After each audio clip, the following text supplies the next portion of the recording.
Hey everybody, it's Holly here. So today I'm going to talk to you all about meal planning and prep. It can be really easy for me to assume sometimes that everybody just automatically knows what those terms mean. However, I have also come to realize that the concept of meal planning and prep can be very overwhelming, and also it can be pretty confusing because there's a lot of information out there. So our goal this week is to teach you all and walk you through the whole process of meal planning and meal preparation. And the goal for our challenge is that you become meal planning and prep masters. All right, so here's why. Learning how to meal plan and prep is the secret sauce to not only losing weight, but maintaining weight loss. It has to become a priority and it has to become a habit. And here's why. When you don't have those things a habit, you start really getting off track. You're no longer as good about knowing what you're eating. You start grabbing food on the fly a lot. A lot of times you aren't prepared, so you end up grabbing unhealthy choices, and it kind of all just goes downhill from there. I know a lot of people would love to say, I wish I could just drink my shake, or I could take a pill, or I could do whatever, but you just can't. That is definitely part of the process. You know, Shakeology is part of our process, and it does all these amazing things for us. But if you drink your shake every day, but then you eat terrible the rest of the time, it's not going to help you. It's not that magic. So we're going to start in order. And so the first thing that we're going to talk about this morning is meal planning. Okay, that's step number one. And this is exactly what it sounds like. It is planning ahead of time what meals you are going to eat in the coming week. So here are some of my top tips when it comes to meal planning. I'm going to try and keep it pretty simple. Okay, so number one, before you get started, pull out your personal planner, family calendar, etc., and take a good look at your week. What is happening this week? Am I traveling for work? Do I have nights where I'm going to be running my kids here, there, and everywhere? Are there breakfast, lunch, dinner events happening where I'm not going to either be preparing food or I'm not going to have control over what I'm able to eat?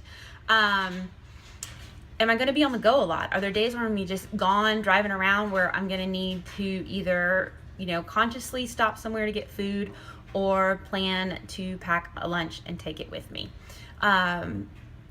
That is basically step number one. Look at your week, okay?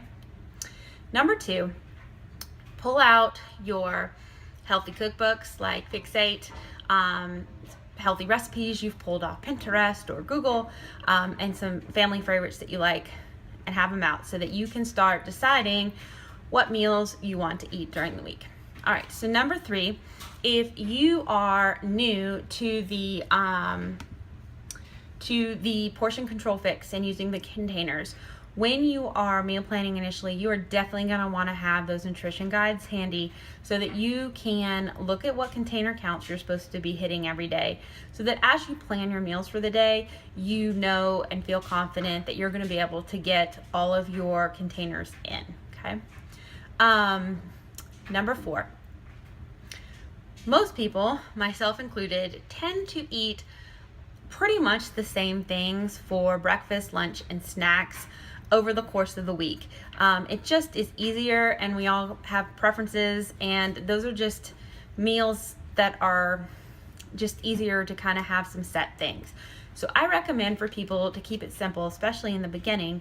Choose 1 to 3 meals for each of these areas. So for example, this week, say I'm going to have for breakfast either a veggie omelet and oatmeal, or I'm going to have yogurt, granola, and fruit, or I'm going to have toast with an egg and avocado. Doesn't matter. You can decide, pick 2 or 3 things, and then that's what you're going to have for breakfast. Pick, 2 to 4 snacks. These are what my snacks are going to be this week. Same thing. These are what my lunches are going to be. Then you can kind of just decide which day you want to eat what based on what's going on. Okay.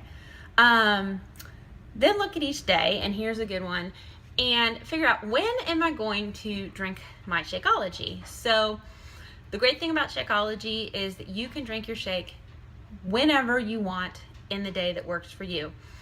There are some people that really like it at breakfast or lunch or in the afternoon or at dinner. and that's awesome. If that's what you want to do and you want to have it at one set meal every single day, go for it. If you want to change it up all week, go for it. I'm gonna say this though, if you're one of those people that traditionally has it, say, for breakfast most days, but you sat down and you looked at your week and you went, man, Wednesday is gonna be a rough day. We've got, no sooner than the kids gonna be out of school and I'm gonna have to be driving them around all night. It's gonna be really hard for me to get a healthy meal. That would be a great night to say, you know what, on Wednesday night, I'm gonna drink my shake for dinner. And then the other thing to think about at the beginning of the week when you're meal planning is, what do I want to put in my Shakeology?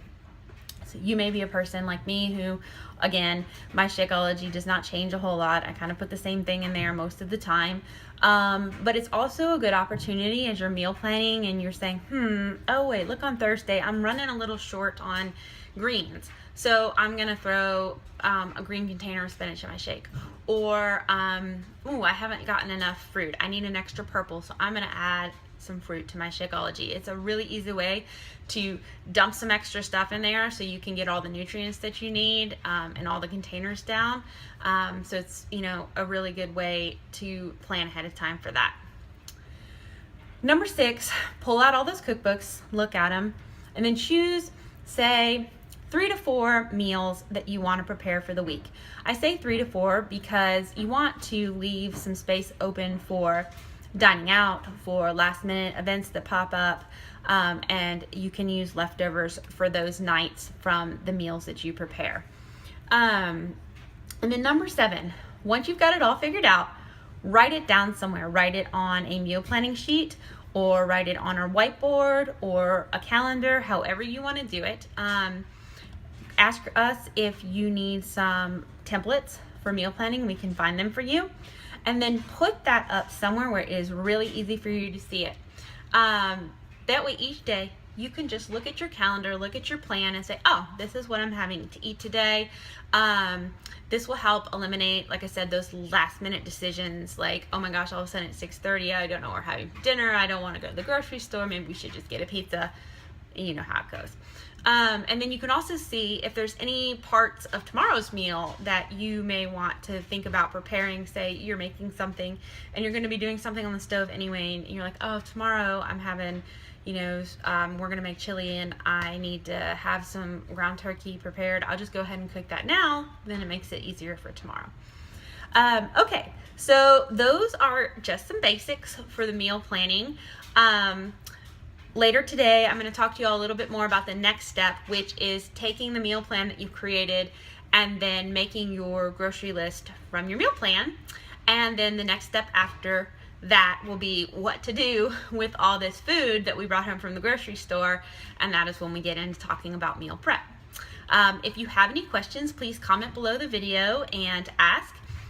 For those of you who are pretty good at meal planning and preparation, if you have some good meal planning tips that I did not cover tonight, please comment below and share those as well. That's one of the most amazing things about our groups is that we have this awesome opportunity to learn from each other, so we would love to hear what you have to say. Have an awesome day, and I will talk to y'all later. Bye.